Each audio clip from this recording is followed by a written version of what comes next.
为了追寻一个位于山间的园艺咖啡馆，车子急急行行地穿梭在羊肠小径的山路之间，随着窗外飞快流逝的山林树影，转眼间，就在布满野花的山间小道上的一隅，赫然出现一家洋溢着浓郁的园艺气息的咖啡馆。之所以要拜访这家园艺咖啡馆，听说它的背后有一个离乡背景的感人故事。故事中的女主角离开这南庄蓬莱村的老家都将近20年了，如今这个离乡的游子回来了，望着这里一切她曾经熟悉的地方，却发现昔日儿时的情景不在，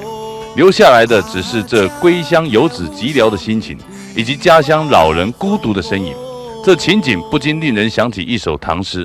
少小离家老大回，乡音无改鬓毛衰。儿童相见不相识，笑问客从何处来。蓬莱村是他这离乡游子魂牵梦系的家乡。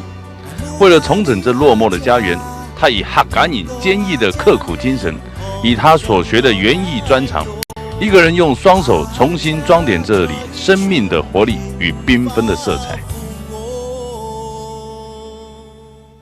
我从小对遐特别慎重，然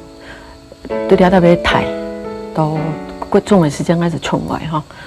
窗外遐段时间呢，创头就会上多，遐特别给所有童年的事情哈。加上是讲不卡老人家也年纪也大咧，我就想讲，遐善妒的为所吼，后生人全部做强，剩老人家都遐大。我因为我好种法，我就一种的想法，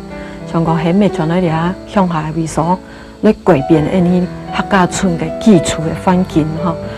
将我所学的来改变那只环境，所以目前我哋只提起哈，应该是要改变一台哈，所有的花草哈是都爱转来快时是来带动。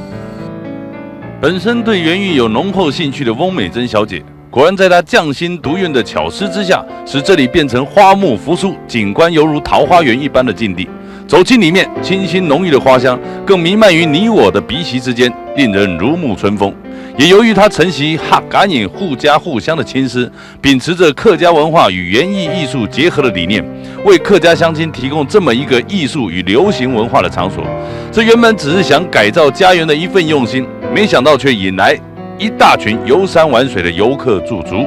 以及一些喜好园艺朋友的观摩与交流。渐渐的，这里的声名远播，成了当地客家庄中最负盛名的游览景点。于是，为了挽留流连在此的游客们，他有了另一个构想。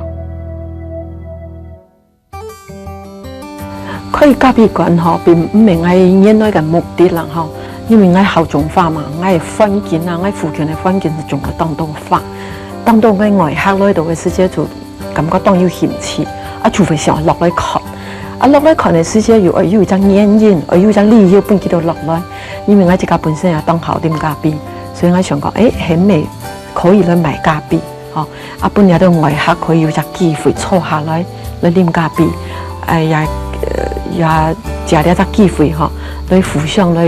討論講樣不現來種法，也係我而咪講，我單純來嘅一隻前好嘅前提嘅一隻目的。花就是因為花。不但为这里增添了新的气息，也圆了翁美珍小姐重整家园的美梦，更因此为她的家乡带来了声名与无数的游客。当然，这里难能可贵的是，在她一手打造的园艺天地里，无处不见哈嘎引坚韧的毅力与精神。尤其来这里过往的游客们，可以抛开尘嚣的束缚，可以到这里享受着这个优美的环境之外，更可以让其他的族群融入这里。欣赏到客家文化的简朴之美。